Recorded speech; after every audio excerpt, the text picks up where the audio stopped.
Welcome to the Back in Time podcast with Kyle and JD, where every week we jump into our DeLorean, cruise to 88 miles per hour, and travel back in time to review our favorite films. Every week we talk about current cinema, the latest trailers, and we pick a new favorite film every single episode.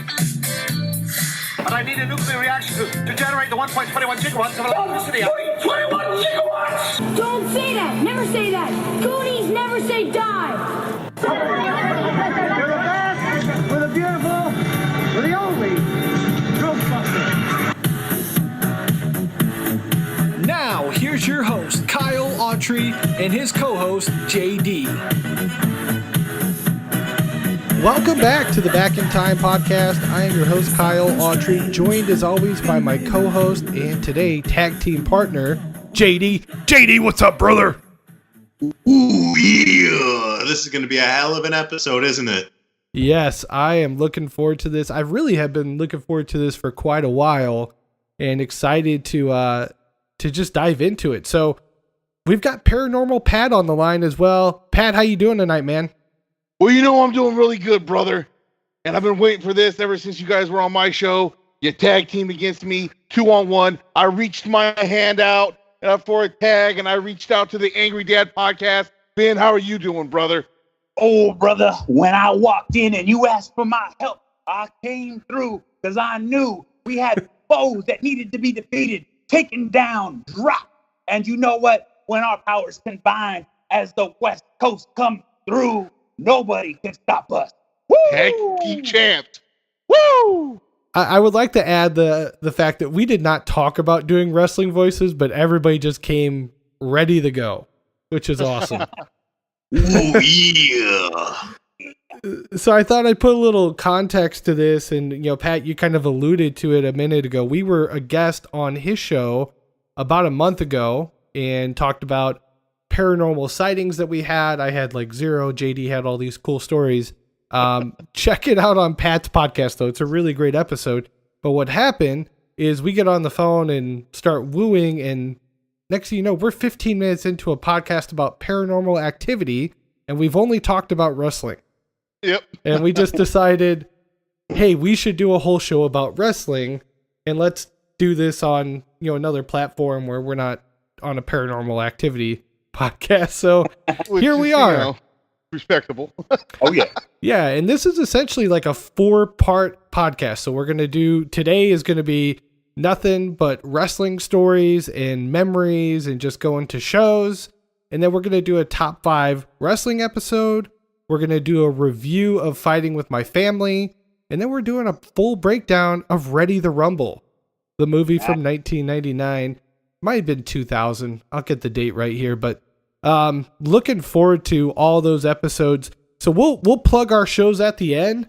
I just want to start with, I guess diving into how everybody got into wrestling and what your journey to this glorious hobby is.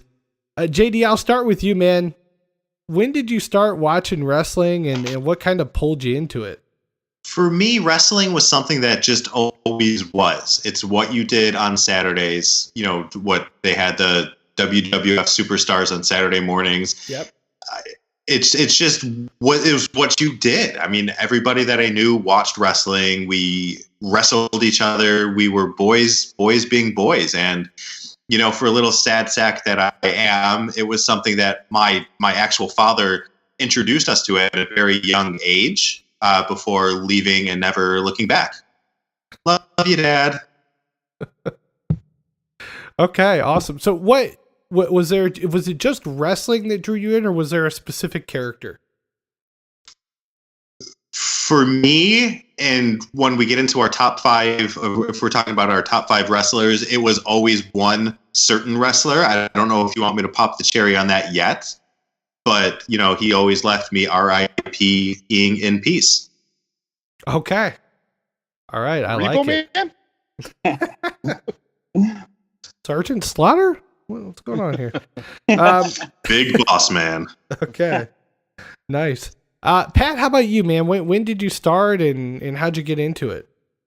I started extremely young age. I was probably about the earliest I can remember, about 8-ish. I grew up around my cousins, and my uncle and my dad too at the time were big wrestling fans, and they would tell me some of the stories from when they saw was at live shows, and my uncle, and like I said, I think I've said this on another podcast that a little too late for them to say anything, but we had one of those black boxes, so we got all the wrestling stuff, all the pay-per-views free and all that stuff at the time, and that was what pay-per-views would come up, or special shows. We'd be at my uncle's house next door and watching the shows, me and my cousins, and I mean it just grew from there. That's awesome. Ben, how about you, man? When did you get into it? Man, I was super young. I couldn't even tell you. I want to say like maybe 6 or 7, because that's about as far back as I can fucking remember.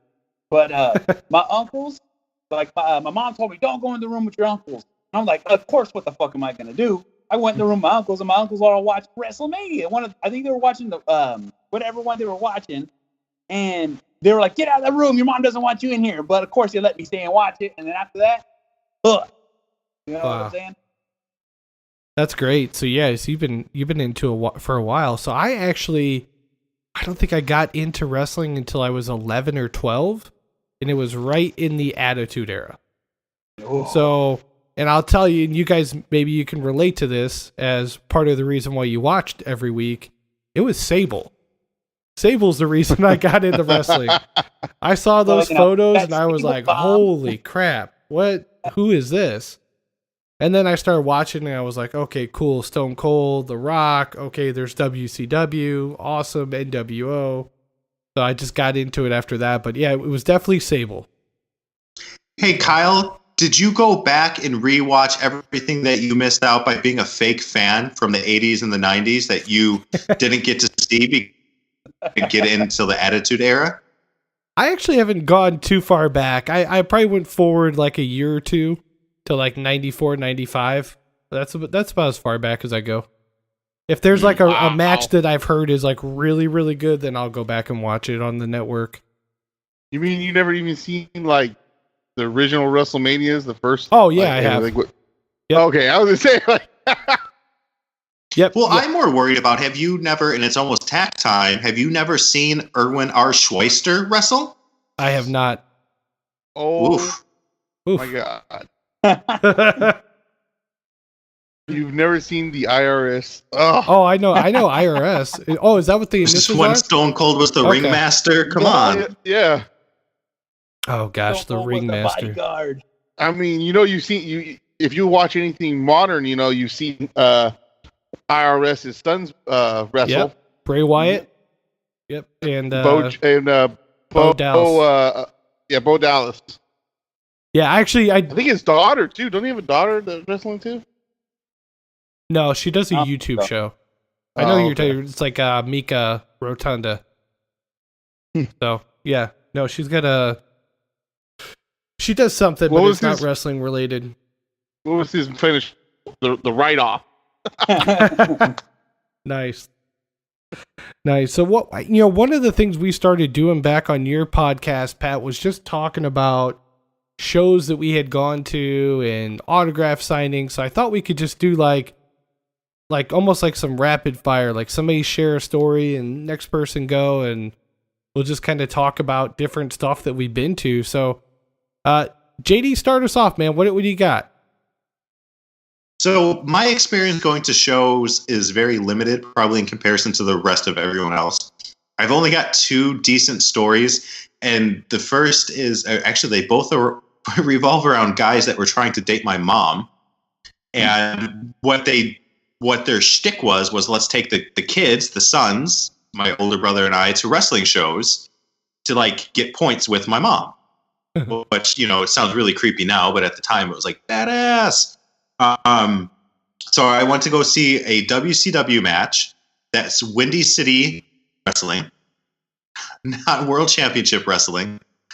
And there was nobody notable there, but we did go to a WWF show, and I did touch a bushwhacker's head. And we talked about this on Pat's podcast. Yep. I still remember this. I was like 5, and I was just like, the sweatiest, messiest thing in the world. And it was a great show. I think Ric Flair wrestled, Undertaker wrestled. Who else? I was 5. That was probably the last time I was at a show. I need to go. You've invited me, Kyle, to join you at WrestleMania before, and I just haven't gone. We should go. I know. Let's remedy this. Okay. I put it on my bucket list. I'm going to die next year. Show. Awesome. Yeah, no, we'll figure that out. We'll get you to a show. Pat, what do you got, man? Honestly, I'm trying to think. My very first wrestling show, I know I went so it wasn't until I was like in high school or around the time I could drive myself. I don't remember. I honestly don't remember my dad taking me to a wrestling show, but I think it was like a Monday Night Raw. I couldn't even tell you how long ago it was, but I remember like we were talking right before they started this. I went to the only pay-per-view I've ever been to was the Elimination Chamber. And it was in Oakland, and I remember the main guy I wanted to see wrestle was The Miz. Okay. And we'll get into that later too, but he fought Jerry the King Lawler, and then I honestly don't even remember who was the champion at the time. It might have been either Cena or Edge, I think. But I mean, that was just a blast. Like, live shows are always the best, but pay-per-view, I felt like it was stepped up the notch, and I did almost get into a fight. I had a kid in front of me who kept putting his sign up in front of me while we're sitting there. Like, I understand when the wrestlers come out, everybody's standing up and cheering. Like, when you're sitting there trying to watch the match, and you got a kid with the sign up, and I kept asking the dad, "Can you tell him to put the sign down? Can you tell him to put the sign down?" And I remember telling the dad, "All right, I've asked you 3 times. If I have to ask you one more time, I'm going to rip the sign out of your kid's hand and tear it up in front of his face." That's how you do it, though. That's awesome. Was that so? Would that be 2011? Yep. Does that sound right? At the Oracle Arena in Oakland? Okay. Sure. Yep. So I just pulled it up on Wikipedia here. So it looks like the main event, CM Punk versus John Cena. Cena won via attitude adjustment. Yeah, there you go. Yep, and the other person we were like I said, I tagged you in that photo was Alberto Del Rio. At the time, we were big Alberto Del Rio fans. Coming out with our scarves on. Alberto Del Rio. Yeah, I'm reading it now that he was introduced by Ricardo Rodriguez. That was such a good character. Yep. Yeah, we he saw won. Rodriguez not that long ago too. Oh, that's cool. That's cool. Okay, so that's a heck of a first story. Ben, what do you got for me, man? The first time I went, the first time I ever went to a wrestling event myself, I went to the first SmackDown at the Oakland Arena, and the main event was Triple H and The Undertaker. And Nice. This is when The Undertaker was, all-American badass. And the one thing I remember is Triple H came out and he was talking, and I was sitting right next to where the camera films the ring, and he's talking. The audience is quiet. And I'm like, "Shut the fuck up!" And fucking the whole crowd goes, "Shut the fuck up, shut the," and started a whole chant. I was like, "Are you fucking serious?" And it was just crazy as hell, bro. I was like, it's the most craziest thing. It's like the feeling and the emotion, the reverb of everyone yelling and screaming, especially because I started to chant. I was like, what the fuck? And then the most craziest thing at that event, what ended up happening is The Undertaker beats Triple H. Triple H leaves this, but he comes back and he has a sledgehammer in his hand, and it's already dark. Everything's already off. There's no fucking cameras going. Fucking Triple H walks up like hurt back up to the ring. The Undertaker goes to grab him by the hair and boom, hits him right in the face with his sledgehammer. And I don't know how much the Undertaker was selling this, but the stretcher came out. They wrapped his neck up. They cleared everything out, and they drug him out of there. That was the first time I ever seen that shit. I was like, "Are you fucking serious?" Wow. Yeah, it was crazy. It was crazy. It was like just the emotion and feeling, just being there. You know what I'm saying? I had to buy my own. Like, I think I must have been like 16, maybe close to 17 when I went. Wow, that's actually a really cool story. Oh, so yeah, I might have you beat though. Yeah. My first ever live show that I went to is the last ever WCW Monday Night Nitro show. Oh. March 26th, 2001, Panama City Beach. I was there on spring break vacation with my best friend, and we just happened to be walking around town and kept seeing these posters, and it had Big Papa Pump was on the poster. I remember that vividly, and I was like, oh my gosh, they have WCW here. Can we go? And we end up talking to the other parents, and they're like, yeah, you guys can go. So me and 3 buddies went to this show, and it wasn't very packed. Their attendance was down at the time, so we're only about 7-8 rows back, right on the main camera. So you see us the entire show. Yeah. So I've got all these photos like in the background. Like every once in a while, something will pop up. Like WWE will put out like a tweet or an Instagram post. It'll be like the Ric Flair Sting match that night, and you see me right there in the background. And I'm just like, oh, this is so cool. So that was a really cool show because it was the simulcast, and Shane McMahon was there, and then Vince McMahon popped out, and he's like, I bought WCW. The fate lies right in my hands. And it was just crazy to go to. So I took some photos, and I went back to look at them because I have them in a little sleeve. 90% of them, no joke, Tori Wilson's ass. That's all I took. So you must have been one of the first in line to get that one when she did the Playboy, huh? Yeah. I did. But yeah, I went back thinking, I probably have all these really cool photos. It's nothing but Tori Wilson. And I'm just like, well, 15-year-old boy, what do you expect? Well, you can't argue about those photos, though. No, I can't. I don't know why they're so sticky, though. It's weird. JD, do you have another? Go ahead. Go ahead. I would say some of my best wrestling stories, or not even say at some of the shows. I said me and Ben have 2 friends that wrestle, and we would car trip down to Atwater, which is about what, hour and a half, 2 hours away from where we live. 2 hours. And I mean, some of those were some of the best trips in the car, bullshitting with them, talking about the match, getting there, and they never, since we drove them, they made sure that we didn't pay. We would go through back where the wrestlers are, so we get to hang out with the wrestlers. And then a lot of times they have a special guest wrestler, like Chris Masters. Who else did we? Who? Remember Brian Cage? Yeah, Brian Cage.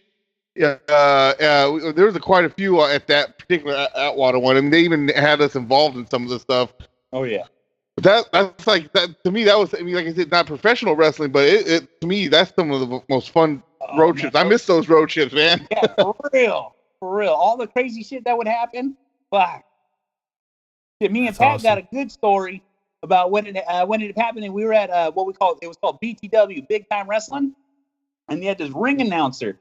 And this ring announcer, I don't know, like it totally caught us both off guard. We had to like literally think about what he said to us or said to me.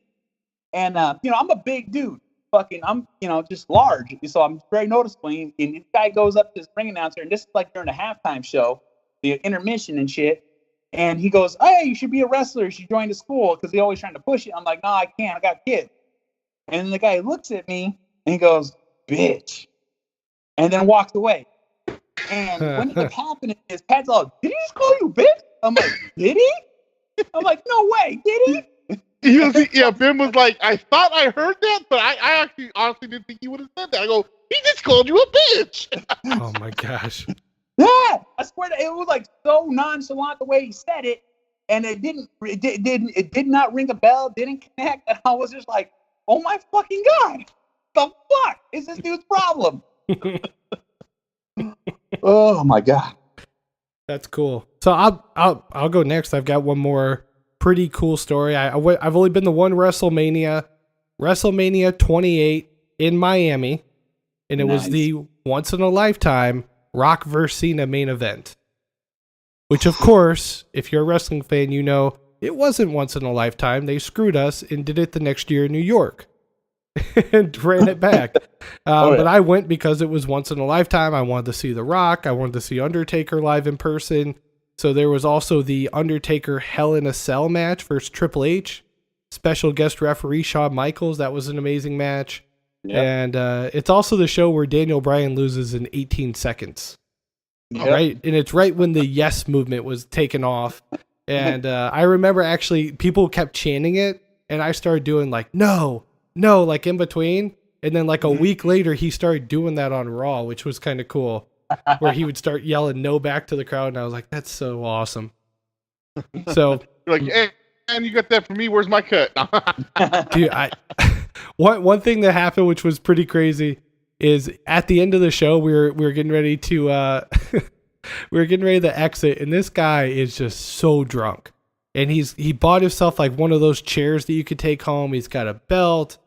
And he just whips out his dick and he starts taking a piss. And this black lady is coming. She's coming down the aisle too. She's leaving with her little kid. And she gets up to him and goes, "Nuh-uh, this motherfucker looking to piss right now? Come on." Oh my gosh. I was just like, this is insane. This guy, he had no idea where he was at. Just started pissing right in the middle of everybody leaving. Call Jake the Snake and put that thing back in the bag. So somebody. and I talked about this a little bit on your podcast, but I left this story out. So I stayed at a hotel where they were holding a convention for the legends. So we met like a bunch of people, Ben. I don't know if you listened to the story, but like we got into the elevator with Sid Vicious. We met Kevin Nash. I met DDP, Rick Steiner. Like we got all these cool autographs, but we went out to the pool earlier in the day. And we go to the bar, and my buddy's like, "Hey, man, is that Jake the Snake?" And I was like, "No, it can't be Jake the Snake." "Yeah, that's fucking Jake the Snake." So we go over there. We're like, "Hey, man, are you Jake the Snake?" He's like, No, that's not me." And we're like, "Come on, it's definitely you." He's like, "No, that's my porn name." You know, just like, oh, gosh. Hey, let me tell you something right now. Did you hear the episode of Joe Rogan's podcast with Jake the Snake? I did. Did you? Okay, because I'm going to tell you that. It was like, it damn near sounded like you was that guy in his story. I know. I definitely wasn't. But we did we sat there, and for over an hour, he told us stories about anything we wanted to know. What's Undertaker like? What was it like with the Snake? You know, all these like cool matches that he was part of. Andre the Giant, how big he was, how much beer he could drink. And I mean, we bought him like 2 or 3 beers. It wasn't anything big. And then, you know, the rest of the next 2 days, anytime we went around him, he immediately would like see us, wave at us. And then he kept calling my buddy Cena because I guess he looked a little bit like John Cena. He'd be like, "Cena." And we're just like, "Oh my God, we're friends with Jake the Snake. This is so cool." Yeah. So, and then we cheaped out on getting his autograph. Oh. I was like, "Ah, shit. Whoops. Spent all my money." But like, come on, man! I bought you like 4 beers. That's not worth at least. That was at least an autograph there. Those beers were not cheap. Oh, believe me. Especially at a hotel. Fuck. Do you guys have any cool stories of like meeting wrestlers somewhere or getting like autographs or anything like that? I ain't got no stories about like meeting them on the fly or anything like that. But at the beach we used to go to. Man, we used to meet there. I got a couple pictures with Big Papa Pump, and then I got a couple pictures with Matt Hardy. You know, just a few guys like that. And but the thing is like Big Papa Pump. We went to one of the shows down over there, and he was actually wrestling as a tag team with our friend Tony against this other guy. And this it was like one of the main wrestlers they have over there, and then this other guy that we didn't really like. I can't remember his name. I think it was like Randy Van Dam or something like that. Okay. And douche. And then what ended up happening is Scott Steiner grabs this guy, tells the whole crowd to get out of their fucking seat, and tosses them like 6 rows through a whole bunch of steel chairs. And I was like, yes.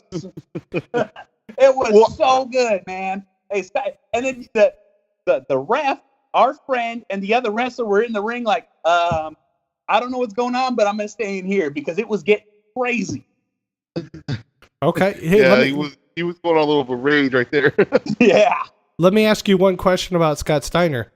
How big were those arms close up? Oh, man. Hey, they are as big as they are on TV. He's got to be a true 24-inch fucking python, bro, because he's fucking jacked. Yes. Huge.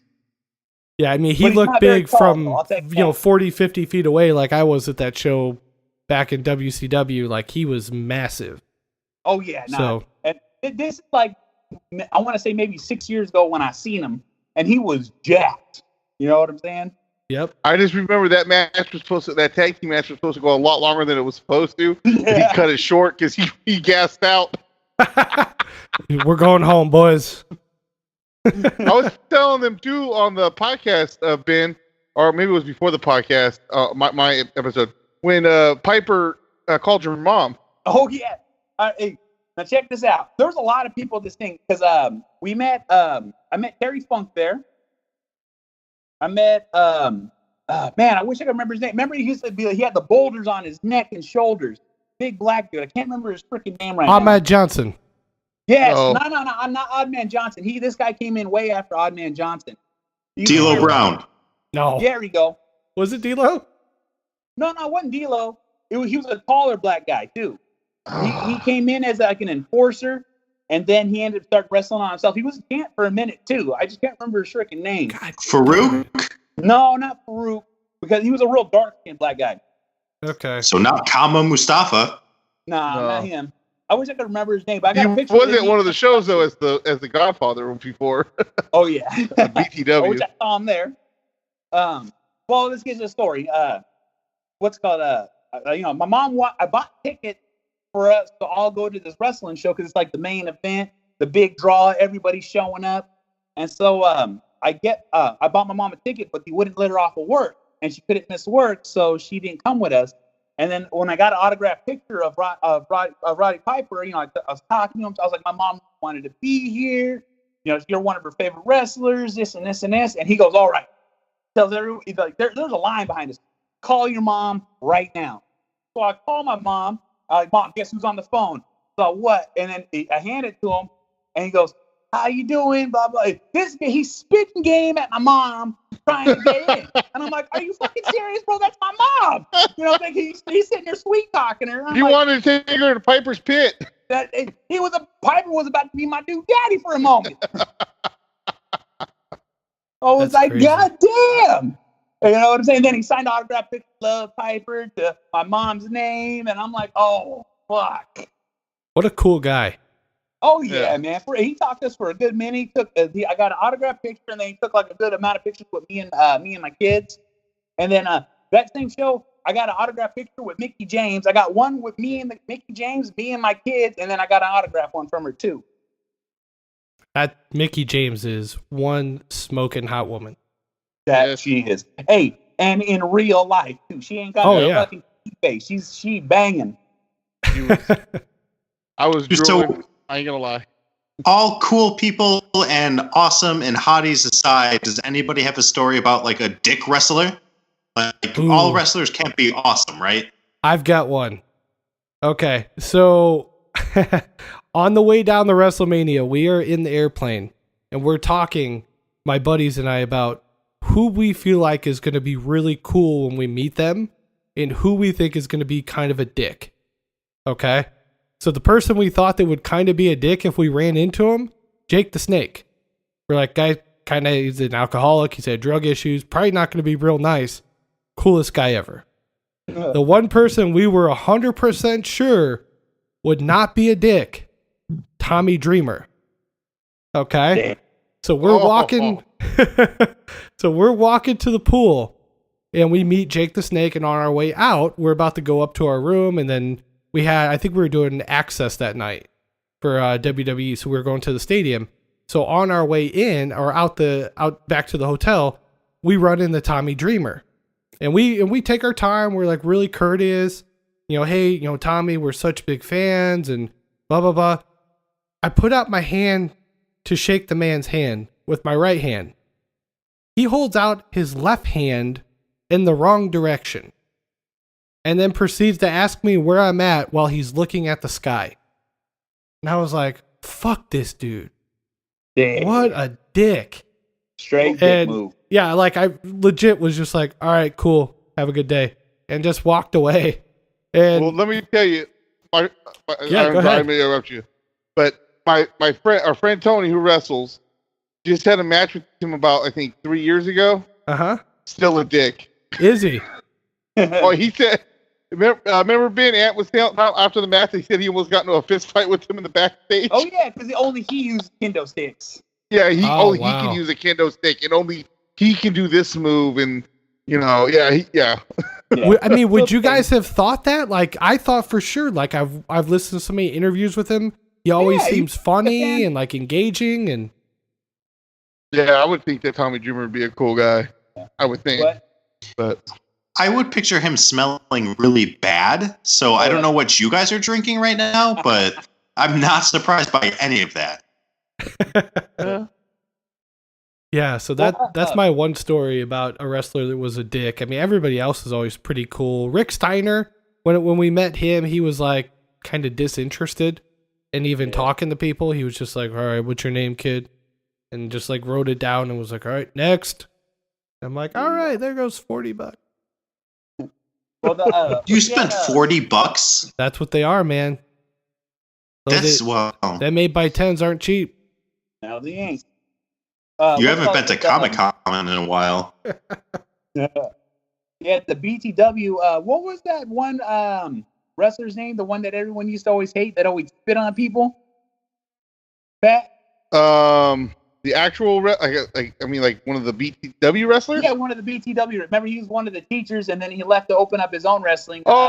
Jason Styles. Jason Styles. Hey, he would always get hit and then spit. You know how you always see that one, like a piece of gum or something fly out of the people's mouth and it'd go in the crowd? He would always do that. So he'd get hit, and every time he'd spit, it'd land on somebody. And then one time it hit a girl, a little girl in the face, and everyone was like, "Boo!"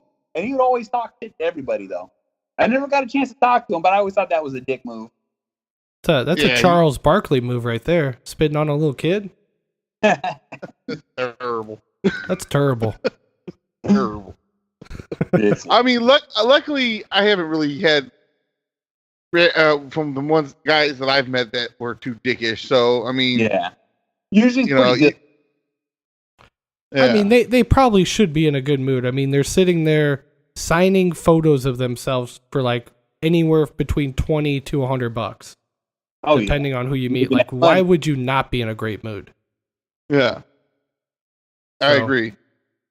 But yeah, I think that's a good place to stop for today. Now we're going to do another episode here of top 5 wrestlers, but we'll save that. But let's get you guys to plug your podcast real quick. Pat, go ahead. Tell our audience where they can find your show and listen to you.